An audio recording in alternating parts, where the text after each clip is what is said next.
Recordings in progress. Perfect.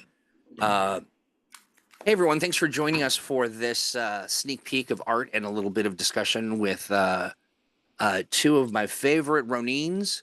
We've got, of course, Ian Lemke, whom you all know well. He is the line lead for the Expanse and working on this project. It's all Expanse all the time right now, but you do a couple other things too, right? Also Cthulhu Awakens. That's right. My other thing. Yeah, and just being a charming guy, that as well. That must be a full-time job. And Hal Mangold. Hal is the director of Colors and Shapes. That's not inaccurate, so I will not accept it. And deciphering my scribbles. That is true. I take your scribbles and I make them look nice on a page. Hal tries to hide his light under a bushel, but I'm pesky and hunt him down. But one of the things that's really great about Hal is, everybody has seen your work and understanding, of course, that it's an ensemble effort. People are just continually impressed with the level of quality of Green Ronin products and the layout and all that good stuff. Well, thank you. Yeah, folks are. So it's nice to be able to kind of get you in front of the camera, to be your own color and shape for everyone to see. So I wanted to talk real quick. One of the things that I found kind of funny, as somebody who gets to kind of dig around in the archives, I was looking at the cover art, which we'll show here in a bit. We're also going to show off the STL renders for the ships that'll come with the backer kit. And the crew, sort of a rendition of the crew. They're going to improve and look a little different. That's the important thing. Anything that we share or show tonight is going to be a work in progress. So it could change drastically and dramatically. So I wouldn't get too married to what you see, but of course like it and love it and want more of it, but don't become attached to the degree that you'll need therapy if we have to change it, because it'll probably change. But back to my point, digging around in the talk to me about how a cover art comes to be. What's that process like? Where does it begin, and how does it move through the steps to get to well, the first place it starts is me pestering, in this case, Ian, and I go, hey Ian, you got a new book, man. We need a cover. What do you want on it? That's a flippant way of putting it, but then we decide we're doing a book. That's the first choice. Then we're gonna do the cover. And usually the developer comes up with a basic concept of what they want the cover to be, and then we go back and forth in our own internal communications channels and sort of figure out if that's where we want to go with it. And because I'm kind of like the overall vision guy who takes the developer's vision and goes, does that fit in with everything else we do? And in most cases it does, because we all work very well together. And then at that point, Ian, or in this case, Ian would take it and flesh it out much more thoroughly, as he did with this particular cover. Nice. And so then you're really the interface between the artist and the notion of what it is we want people to create, right? Yes, yeah. And in the meantime, I also look at what's been, what we're asking for, the overall style we're going to work with for the game. Yeah. And find an artist whose skill set fits what we want to depict. And I draw little pictures with stick figures. Yeah, well, those are all very helpful. So I'm going to share just a little bit of that. But like, Lord. this... Okay. Oh no! I was like, what is this? Oh, it's text. Look. Yeah. So this is the one thing you'll see on here is you will see some stuff from the TV show that we specifically are like, don't make it look exactly like this, because we're off the books. But the TV show stuff does come in handy as like counter examples of, this is how it's done before. We don't want to do it this way, so we want to do it in a different way than that. So, and there is a giant TV show of it, and it's not unuseful to have that as a suggested forward at times.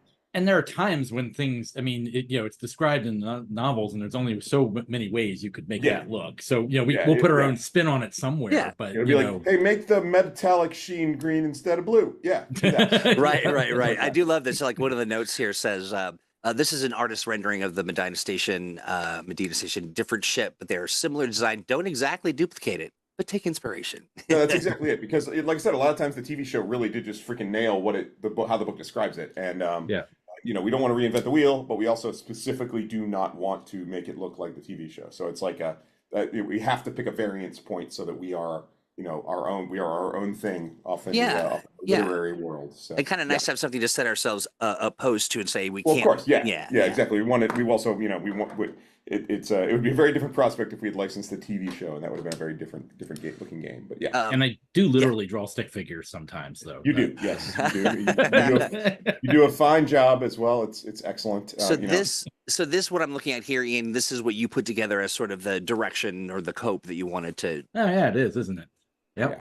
That would be it. Yes. Quite literally, it is. Yeah. But yeah, you know, you got to love a document that starts with triptych. And this is great stuff. I don't want to put too fine a point on it, but it is kind of interesting to take a look at this and go, okay, what could possibly, Well, and in this case, we definitely wanted to echo the original cover in a lot of ways, because that underlines the fact that this game is very much the follow-on and related to, and if you know the first one, you can play this one, sort of thing. So we definitely wanted to make sure that everybody was on board visually, as well as us telling you that this new presentation of the game is a completely compatible version with the existing one. And that's a very interesting point to make, is that you're not just creating a cover with beautiful art. You are doing that, but you're also trying to tie threads back to projects, you know, to the prior publishing of the, you know, of the source or the book rather. Yeah.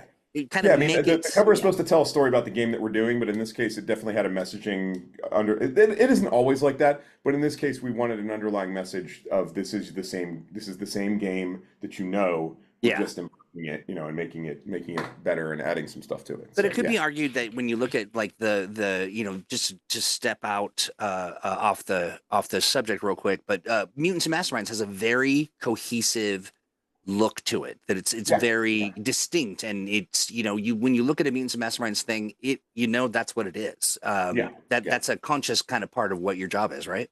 Yeah, it is. Yeah, we're supposed to, you know, when you look at the books of the line, you're not supposed to see one in particular and go, wow, that one sticks out like a sore thumb. You're supposed to see how these all fit into this. Now, there's a range within that you vary in between, but yes, there's very much supposed to be a overall feel to the game line that does feel like they're related to each other in at least some manner, for sure. Now, has it been fun on the Expanse to be in a different genre of stuff, you know, kind of science fiction and out in space, and because we didn't have a lot of products that did that, right? No, it's true. Yeah, I mean, it certainly allowed us to tap into a certain skill set, because among artists, some artists are very much like, I'm a fantasy artist, and all they do is fantasy, and some artists are science fiction artists, and all they do is science fiction, and then there are some artists who don't care, and they're pretty much like, what do you need me to draw? And we actually had a guy who did a lot of work on the first edition of The Expanse, who basically eventually begged out, because his work was great, but he was not comfortable doing it, which was a shame for me, because all of a sudden I had this great guy who I couldn't use anymore.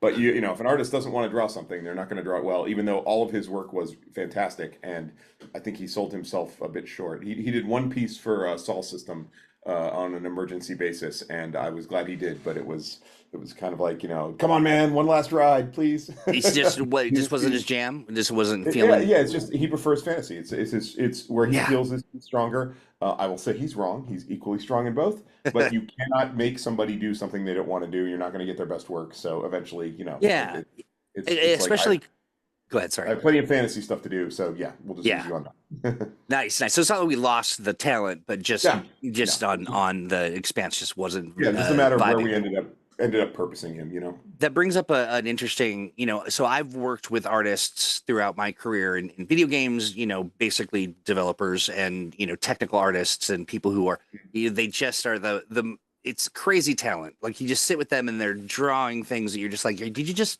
create that out of your head right now? They're just amazing. But they are a different kind of animal. There's a care and feeding to artists that really requires a sort of. Yeah, I mean, I don't want to make that as a universal, but there is definitely an artistic temperament that you have. Some artists have different, you know, every artist, you have different stuff. Some artists I can just throw a description at and I get a piece back. I'm like, great, we're done, you know. And then some people need a little bit more. They want a little bit more feedback, or they want a little more hand holding in terms. They want more, more reference and stuff. And that's how, that's the sort of the art director's job in a large degree, is like being like, what do you need? What do you need me to tell you in terms of, you know, finishing this? You know, how do I approach telling you that you've gotten something incorrect and I need you to get it corrected? All that sort of stuff. Yeah. You know, what's interesting about that as well is I think that people presume that because the artists can get a bad rap for being fussy or temperamental, but really they're some of the most calloused, as far as like not emotionally calloused, but they've been through the ringer. Feedback on art is relentless, and it That starts is at true. the beginning. Yeah, sometimes it can be sometimes art directors can be very direct and coarse if it's not good. I mean, I won't say I've never had artists that when I was done dealing with them, I was like, well, that was a lot of work for not necessarily, but it's very rare. It's very rare that I have an Yeah. artist, and sometimes artists just have very strong opinions about what they want something to be, and if it's not at complete, if it's at odds with what you want, you sometimes have to be like, look, man, Hey, this is paid what I artist. need. Right. And I realize I respect your talent, and I respect what you're doing, and I respect your opinion here, but I literally need something different than what you're giving me. Fortunately, it's very rare for the artists that I work with. But Yeah. I've been doing this now, just as a scope. I've been art directing stuff on and off for 70 years. now. Oh, what? Yeah, a long time, 25 or so. Oh, I 25. guess. I thought it was 70. No, I'm just joking. no, that's my actual age. No, You look really it's, good for 70. since the late 90s. So it's been it's been a thing I've done on and off. The Expanse. I usually take a fairly light touch, but sometimes you're more hands-on and required. Yeah. Let's say the Expanse is kind of weird too, in the sense that there are so many specific things, like what's the gravity in this scene?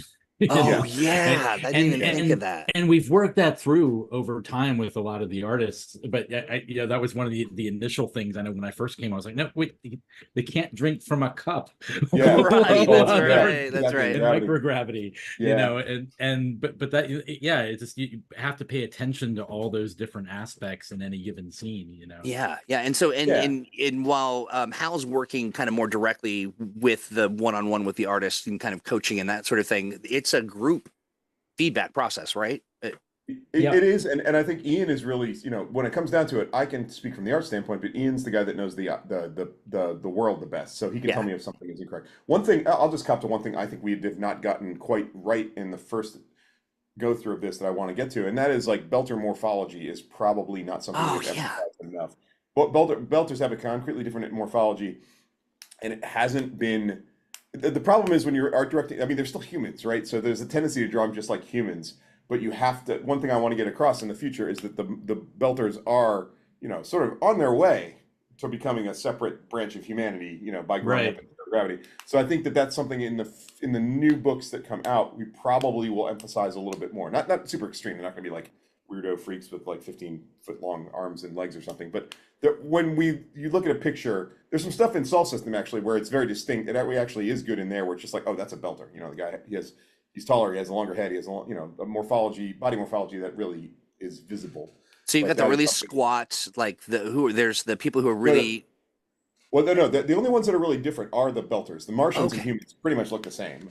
They tend to be a little taller, a little thinner, but that's not going to be noticeable. But it's within human variance, right? The belters are concretely, going to have slightly elongated heads and slightly elongated bodies overall because they're growing up in very, very low gravity environments. So it's an interesting touch that can be just a suggestion of it. And you're like, I see. Yeah. And I don't think we really got it wrong in the first go through. It's just something I want to see emphasized a little bit more.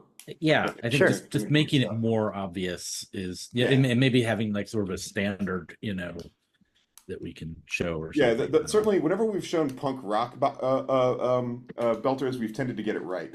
They can do that. Yeah, that's true. Yeah. That's true. Like they kind of come. One of the best ones is the cover piece for the archetype for the entertainers. Amazing. Is a very, very beltery guy. He's like a very, very long, very, very spindly, sort of human. And so that's see, okay, now I'm putting it together. I didn't necessarily put that together right away. And so now he's very specifically a belter, and it shows in how he looks. So. Yeah. Very, very cool. Okay, so and I don't want to belabor this too much, but I think it's really fascinating for me anyway, and that's all that matters right now. But when you think about what you two have discovered, sort of about the Expanse and about the art of the Expanse and about what it means to develop in that space, and really sort of it's not the show and it's the novels, but realized in some cases, in more stark kind of colors and shapes than you would get with just having read the novel, which is almost kind of a more dangerous place to be because now you're messing with people's headcanon, right? I think one of the most interesting things about the Expanse is that it's ultimately still a tale of humanity, right? It's not Mm. like you got into space and there are 15 million aliens and you meet them all and they all look weird and hey, Right, like right. there and those are I love games like that. I love Traveler. I love like the Vargar and the Kazinti and all the stuff that's in there and Hybers and weird stuff. But this is the Expanse remains very much a tale of humanity in the Yep. stars, and that's something that from the art direction standpoint is interesting because it's human focus. It's just humans elsewhere and everywhere, in space Yeah, and on yeah. other planets and exploring stuff. But they're ultimately still humans and still being terrible to each other as humans are wont to be and everything. So I mean, you have these scenes of, like a crew sitting around having dinner together, something common in the show and in the novels of The Expanse. And it's just people sitting around having dinner together. But you have these little touches like, well, when Trey's floating off or, Yes, yeah, yeah. something like that. or there's a giant acid sea outside the window because you're on a foreign planet, Yeah. another Right. planet. Yeah. Yeah, I think too. What's great about it is that what I have noticed, The Expanse has a very particular tone to it. It's got a larger conflict and that sort of impossible in size and almost reminiscent of some of the modern day things that we're dealing with, just as a culture. But pockets of hope, which are really very interesting moments of like you see that in the art.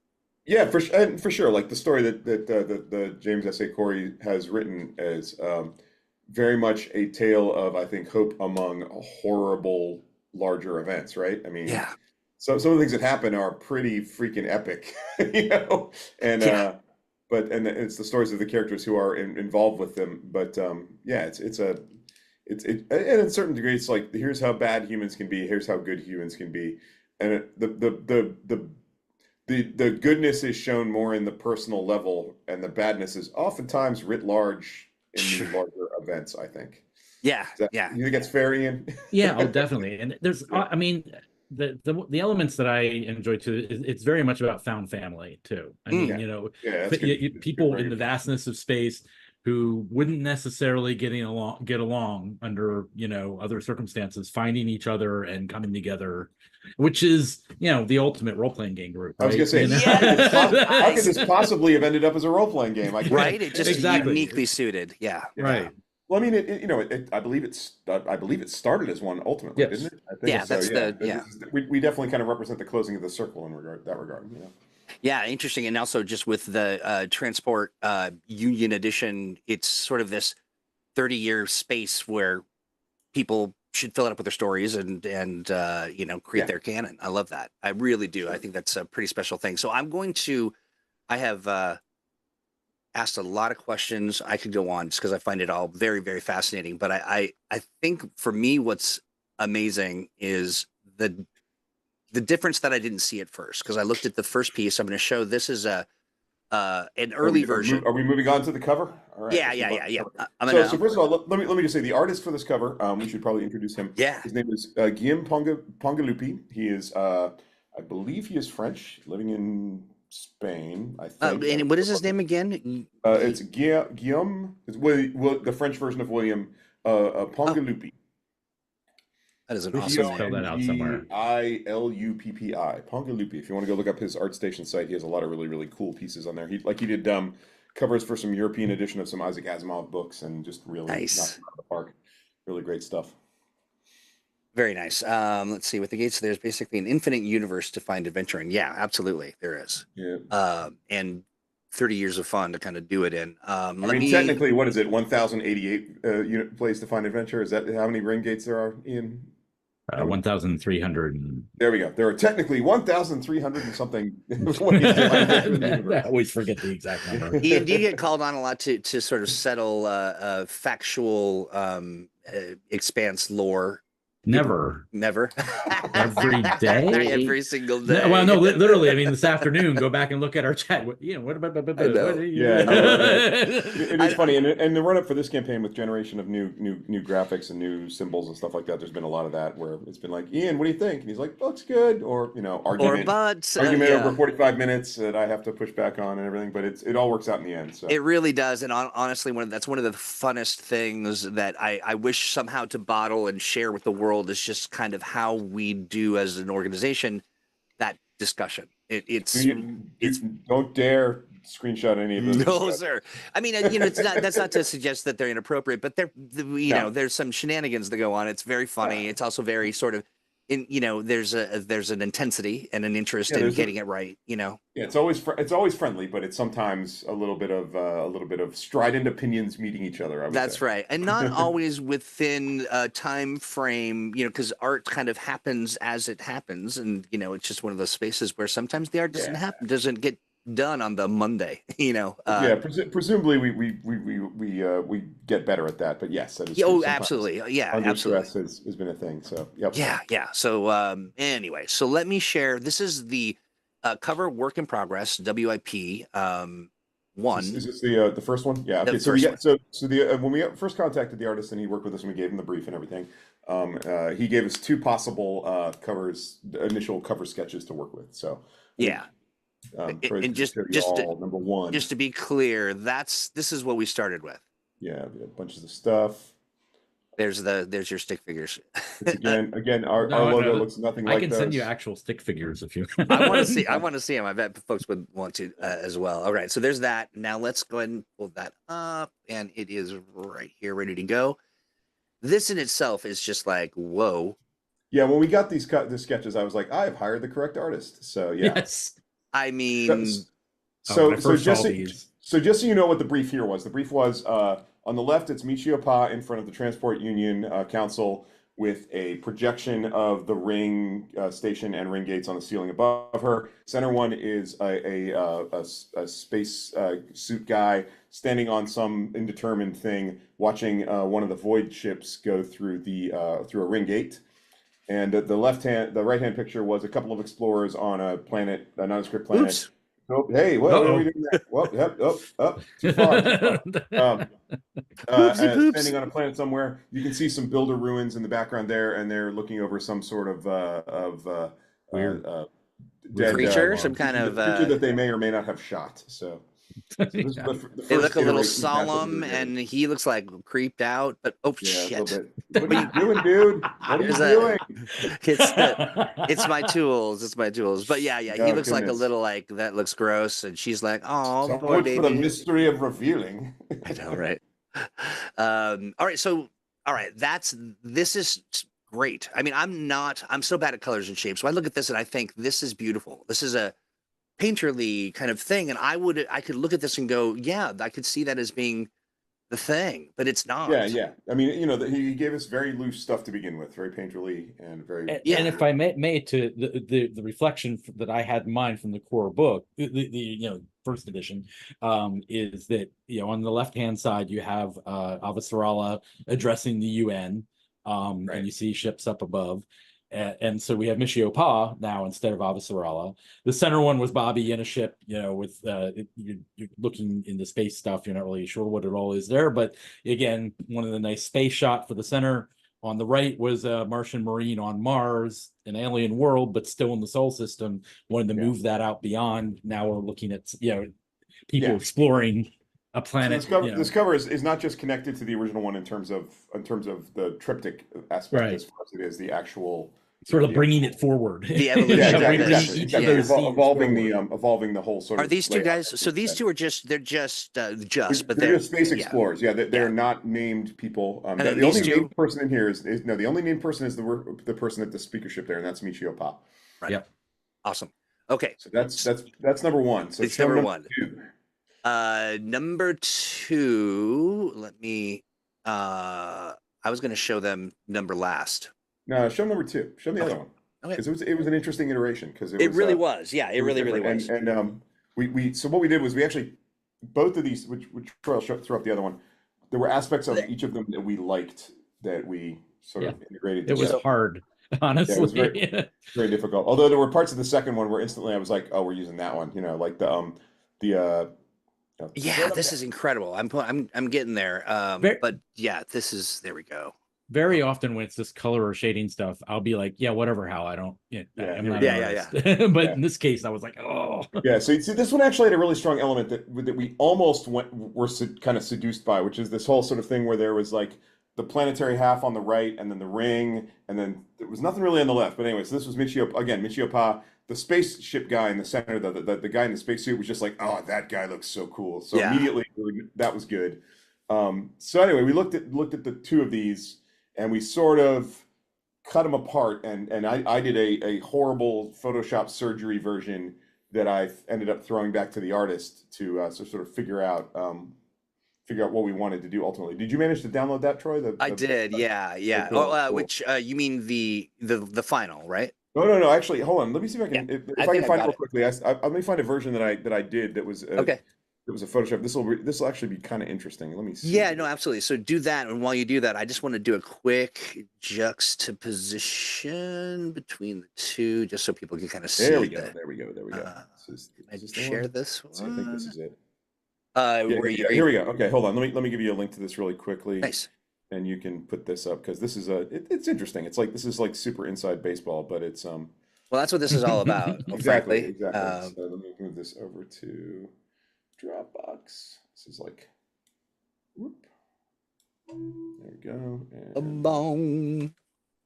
this is live. This is live video, people. This is how it works. Nicole. Copy Dropbox link. There we go here. All right, and let me send you this, Troy. Nice. Calling you out live. I know. We do it all live. Everything's live. It's all live, man. Okay. Let's see. All right. Okay. Cool. Let me. Yeah, pull that down real quick and feed that into your tool. Well. Hey. All right. Is that open? I've got. You wouldn't believe how many files I have open right now. I mean, I would. The norm. Yeah, I'd imagine you would probably see a lot of that. Okay, let's see. This is cover whip modified. There you go. That's the one. So this was, I basically chopped the two of them apart, took pieces I liked, modified some stuff. This is all fast and dirty Photoshop work. It was nothing that was ever, this is for the artist's benefit. So you're getting to see something that this is literally like the sausage being made here.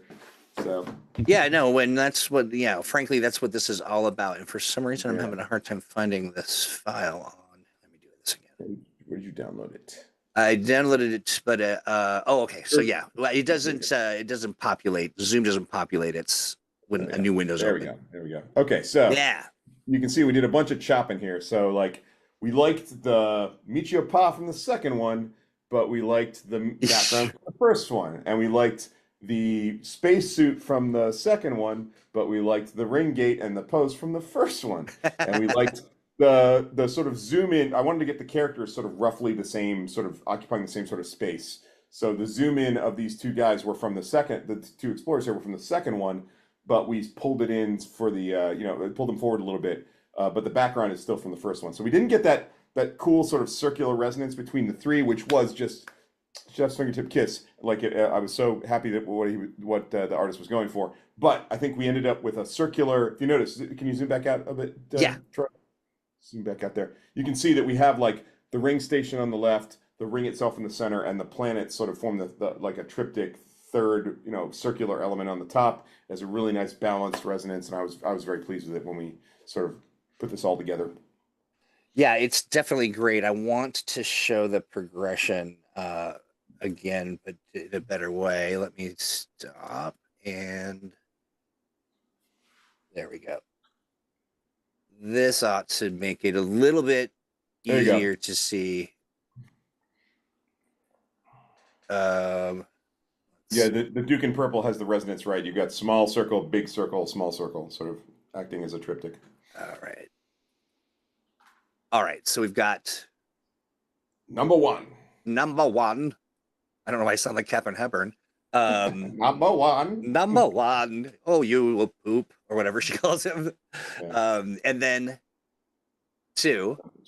Yep. And then finally, number 3. There you go. And I have seen this almost could be again. I would say, okay, well, it's an interesting style choice to kind of do that cutout zine Oh sort of no, look. no, But no, no, no! Don't even no, it's no. so funny how I have This offended is many an artist who are like, this is "That's Photoshop hackery of the highest right, order, and I will hear nothing about it being even remotely okay. This was fair, done strictly for placement and everything like that. fair Um, enough." yeah. So the one thing we did from this point is we asked the artist to take the ceiling projection in the left-hand side and make it look more like a projection. We asked them to add a few more ships to the center thing accompanying the void ship and upsize the void ship a bit because the void ship is very large. Yeah. And then slim down the ring gate. The ring gate was a little bit heavy. And then the right-hand panel, we were kind of like, yeah, that was good. Just roll. So Yeah, at that and point, I think we were, that takes us on to the final. it does indeed. And what's interesting about this process as well is just being able to see how much space we're actually. I mean, there's a lot of space in space. To kind Yeah, of there is. convey Yeah. that is very challenging, and we do a pretty solid job of it. I feel. I think so. I think it really the sense of scale, like the center one is the one that needed to have the most epic scale, and I think we really accomplished that. Oh yeah, it's almost it almost takes your breath away. Let me see if I So get there next. from the real one. Let's see. I'm gonna stop share and reshare. There we go. Oh, you just had it. You just had it. Hold on. I'm going to stop. I had to stop and redo it. Okay. And there we go. Where did you go? There you are. I don't know. It's here. I found it. There we go. So this is the final piece, as was turned in here. There may be Absolutely still a few final polishing bits to it, but this is like 99% of the way there. So just stunning. Yeah, you can see I mean, yeah. Yeah, we got a really cool sort of digital projection effect on the ceiling there. Michio Pie looks great. The center thing, the void ship really has presence, and the ring is slimmed down a bit, and you can see the energy effect as it's sort of starting to go into the ring effect. Yeah, the faces look fantastic. Oh, they do. Just look incredible. Really, really good. Yep. Yeah.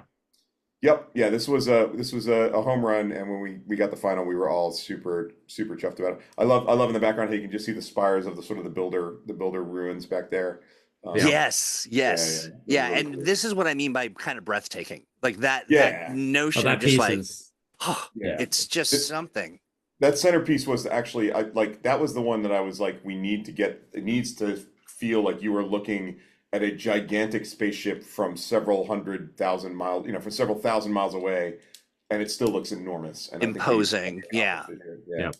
Just so incredible. Yeah, and then that's somebody just commented evocative. Yes, it needed to evoke this evokes the feelings that we wanted. I think is really what it comes down to. Is absolutely we've got the politics of the transport unit on the left, sort of the vastness of space in the center, and then sort of the interesting possibilities of planetary exploration on the right. And I think they just all three together came out looking great.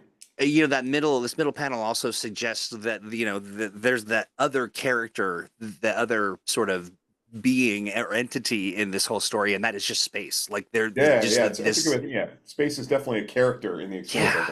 Yeah.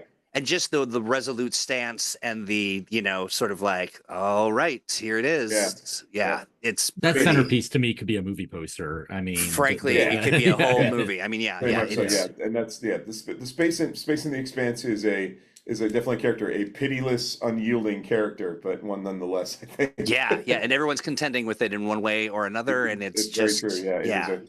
It is an adversary and an ally all at the same time. It's home. We're all fish. We're all fish. Right. We're all swimming in the ocean of space. So but phenomenal stuff. When I saw this, I was just like, I really felt it was important to kind of get to kind of talk about the whoopsies, the progression. Sorry, but that the progression of that art piece is remarkable. I mean, it's just I think it's a testament to our ability to say idea. And then for people to go idea, and to come and to be so precise and so, the development arc, you can kind of see the shapes are there, and then it just locks in. Really, truly breathtaking. Yeah. Some thoughts. Yeah, absolutely. Evocative from Auden and Right there, Very that alien Rodan is planet seems that's some old school sci-fi referencing there, but yeah, it has that kind of feel to it. Yeah, it definitely, the builders are ancients, unknowable ancients, and I think we kind of wanted to get that across there, and that worked out really well. Do you have yeah, the Troy? Do you was have the that? version that's actually in the trade dress and everything like that? I do believe I have. Well, I think I have the flat. Let me double check here. Well, that one's fine. You don't need to show up with the 3D or anything. It's all right. Right. Done I some think renderings I of it do. and stuff. And again, we'll put some of the images, at least on the tank for folks to kind of take a Yeah. I mean, peek. you're gonna see these everywhere next week. So Yeah, trust. Yeah, trust. the cover itself, at least the finished version, will be all over the place. So There we go. It's not that one. It is on my desktop.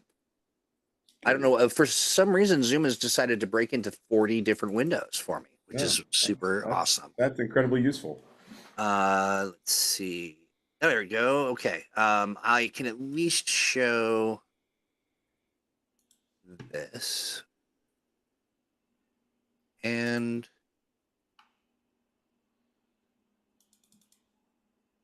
there we go.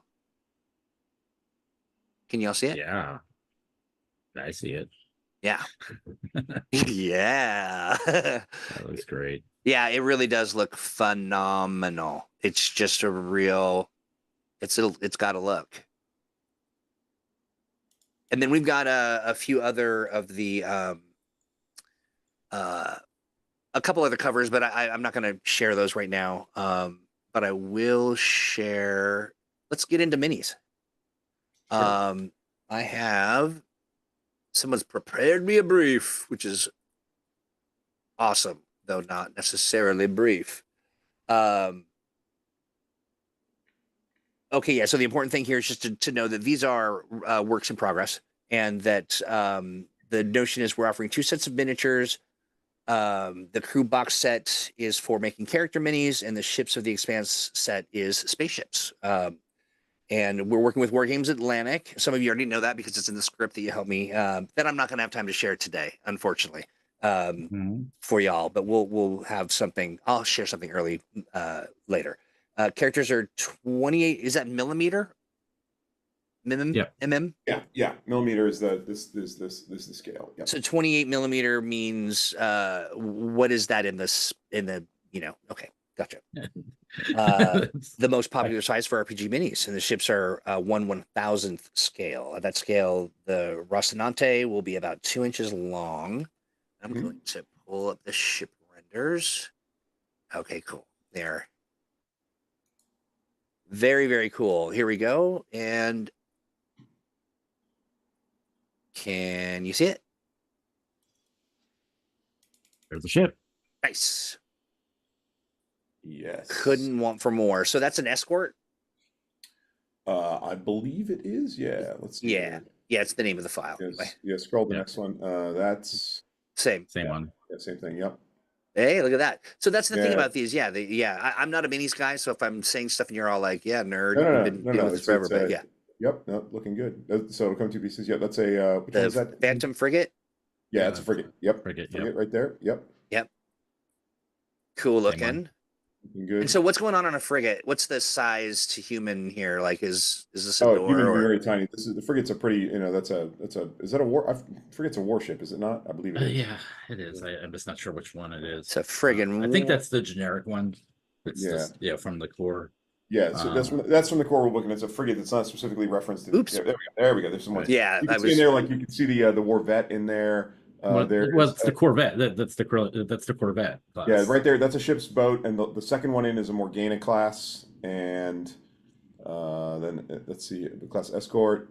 That's a Corvette there. That's a war vet there, which is another Corvette, and then Corvette type, and then let's see what else have we got there. And so normally these are being shown kind of on their side, but they're kind of like they stand up like buildings normally. Well, if they were traveling, yeah. In terms of like the humans are in like a cross section of them, but in space when you're battling each other, you still would tend to be upside down. You're all over. That's where our brains do.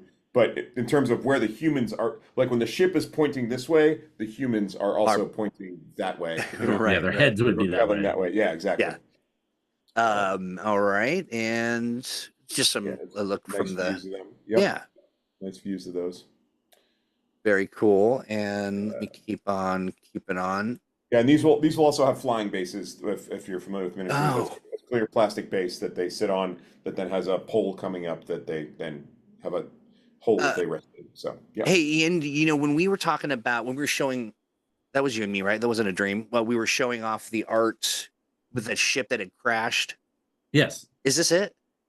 Probably. I I think don't that is remember what I actually, gave yeah. for It reference for it. It was looks just a standard cargo ship, it basically. certainly Yeah. looks pretty similar. Yeah, it was a converted Yeah. cargo ship with some special features Yeah.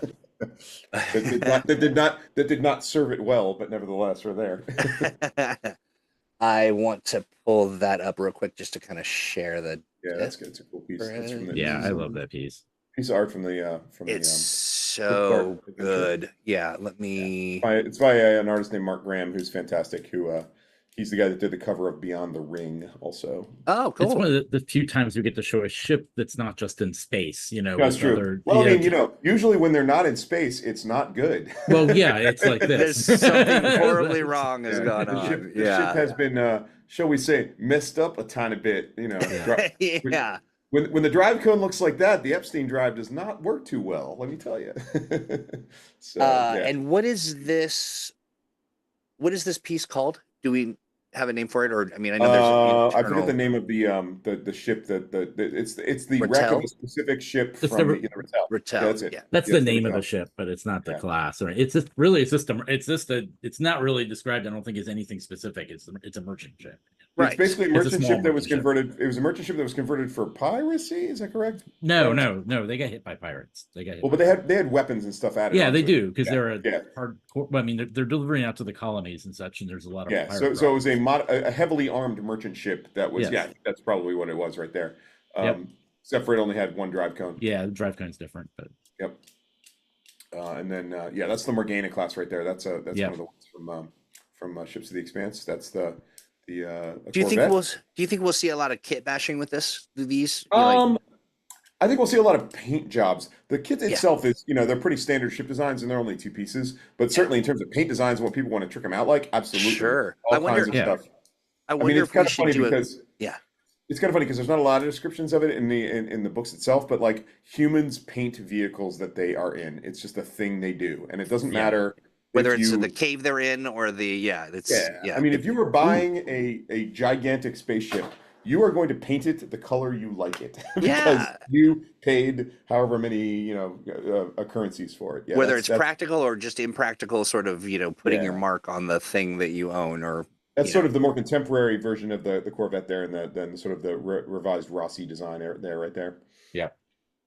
So. awesome. Yeah, I wonder if we should do some sort of a just sort of a painting, class or a seminar or a workshop. Oh, I think at some point that's probably not a bad idea. Once we get some, I think we're gonna once we have some miniatures in hand, which we can get prototypes done on 3D printers or something. But yeah, the final ones should be stipulated. All this stuff is going to be hard plastic on sprue, so it's going to be a box set with sprues that you clip apart and everything like that. And sprues are the frames that they come on, right? Yeah, screws with a frame. Yeah, the frame. It's a frame, and then everything is connected together. If you've ever gotten into Warhammer or anything like that, all of the miniatures always come as different parts on sprues. I'm learning. Yep. Awesome. Yep. Fantastic. Was there something else we were going to share? Why am I feeling like I'm forgetting something? We've got the minis. We've got the fantastic art. And by the way, thanks for indulging us and indulging me to ask sort of all the weird questions. Absolutely enjoyed it. And when we already showed off the logos, I mean, everyone's kind of seen that already. Accidentally flashed a couple pieces of art. Accidentally. And I think that's really it. There's some, I guess we could be fancy and show there's some mock-ups of the boxes and stuff. You'll see all that stuff, friends. Yeah, those are still very much works in progress, and I prefer to show them off maybe in a week. Yeah, when they're done, when they're I'll show them a little bit. Yeah, more time to bake. Okay, so given that we have taken up the better part of an hour, I wanted to open it up to folks in chat. If you've got a question, a curiosity, anything that you want to share or add, just about what you've seen or thoughts about the Transport Union edition of the Expanse TTRPG. Going once. Any questions? Questions, anyone? Yeah, we will also have more opportunities like this with a little more notice. But you know, the art when it came in and was ready to go, I just couldn't resist. I just No, couldn't. it's good, and we're going to be showing it off next week, and it's cool to give everybody in the think tank who wants. Oh, some Duke of them. does ask the detachable cargo pods, I assume, on the ship, not the minis. On the ships for sure, yes. Yeah. The cargo pod, that's how they work. Is they pick up it's like a semi truck picking up a trailer or a train. I mean, a train, yeah. But I mean, even more appropriately, like on cargo ships, they just stack the the cargo. I have the minis box. I think it's 18 multi-part. I don't want to swear on that, but I believe it is six per frame, and I think it's 3 frames. So yeah, I think it's 18 multi-part miniatures that you'll be able to have 3 frames. Cool. Thank you, Dylan, in the chat. Yeah, 18 miniatures. So that means you'll get 6 different torsos or you'll get a number of torsos, enough parts to build 18 different miniatures from the different parts there, and the combinations will be pretty vast. There are going to be a bunch of different heads, weapons and stuff like that. I think the biggest ship. Ooh, I'd have to look. Yeah, let's make sure we're just we want to read the question There, so people who are all listening. Small merchant, frigate, type ships. I mean, yeah, we're not putting the Donager really in there or anything. The Donager would be like this long in scale, I think. So, what's the size differential between ships and crew? They're all this like they are not in any way you can't fit a crew in scalable. But if you took these miniatures and you put an ant on them, the ant would be a giant ant that the crew would have to fight. That's how. All right. Okay. Yeah, that's fun. Also, if you add the proto molecule, you can just put the torsos into the ships and kind of gory. Yeah, I don't know off the top of the hand. We'll have more details on the on the listings of the ships themselves. Yeah. Right, that'd be nice to see. Duke's. Yeah, we were gonna do a 1-to-1 ship. Yeah, one scale, exactly. Good. My house will be a cargo pod. Right, I like it. Yeah. Take me to space. And the then Donager would be 20 inches long. Yeah, the Donager would be about 20 inches long. So about that long. Yeah. Yeah, you did about right. Okay. But that's not the mini's not going to come out. That no. Currently, there are no plans for a Donager mini. No. Yeah. Just to be clear. So Duke, this is a great question. Duke asks or mentions that the timer on the campaign reset to 11 days. Did it? I don't think it did. I think it's always been 11 days from now. 100%. Yes. Basically, we had stuff that was coming in that was not quite here yet that was going to make the campaign better. So we decided pushing it off a week was the best idea. We have the best presentation of what we've got here because it's going to be awesome. So yeah, it is going to be awesome, and there are just some opportunities for us to wow people right out the gate with and to release some of this stuff with a sigh of relief as opposed to we'll get there. Desperate tension, which is so you'll see a change in that, but it's all very much worth the time. Less brain leaking out of our ears. Yeah, no, it is definitely not it was actually a thing we had a discussion about. It was a very soberly made decision, not anything it was like we probably should, and we kind of came down to one of the challenges, and I say challenge, but I mean that in a very kind of a loose way, is that there's just so much more. There's just more art, more things to be able to kind of share and show. I mean, this is one of the most full crowdfunders we've ever done. There's a lot of stuff in this one, and it's a lot of great stuff. Yeah, so we're amazingly cool stuff. So we want to make an embarrassment of riches. Yeah. Indeed. I'm not embarrassed. I'm not either, but that's the phrase. just riches, no embarrassment. Just riches and more riches. Mm-hmm. And hey, listen, you two, thank you for just hanging out and indulging me and the community, and I think people really appreciate being able to see this stuff, and also just to get a little look on how the sausage is made. It's a pretty darn good looking sausage. It's not as gory as one would imagine. I mean, we make the joke about making sausage, but you know what? I love sausage. It's great. I do too. It's good. I mean, I do not want to watch it being made, but in this case, it's very informative. And I think there's a lot of people too that I think that it's difficult to kind of wrap your mind around what each of the pieces of the puzzle do. And so I just think it's great to kind of pull the both of you in and talk about all that stuff from your vantage point, both as people who work together on art, and then as individuals, sort of, consumers of that. So I Well, dig it. I'm sometimes reluctant to get pulled into these things, but as you can see, once I'm in there, I don't really have trouble, expressing myself. Yeah, So. yeah, it's all shenanigans, because you're great, and it's very much appreciated. Ian, you as well. I know you got so much stuff going on, and so I'm gonna cut it short for now. But we will have more of this kind of stuff coming up for the tank. I want to thank everybody who's hanging out and who's watching later on demand. Yeah, thanks very much, everybody who showed up. We really appreciate it. Yes, Yep. thank you. Yeah, and if you're not backing, or if you're not signed up to get notified, like our good friend the Duke, you will not get notified, and that's a sad thing. It does us really good if you also sign up and have your friends sign up and your mom sign up, and maybe any personalities that you might have. Yeah, do those things. And when you see the cover being displayed around on ads next week, you'll be like, I saw that last week. That's yes, a bonjour, pop and pop, you can say. But all right, friends. Much love, and thanks again. We will talk to you later. Good night. Bye. Good night.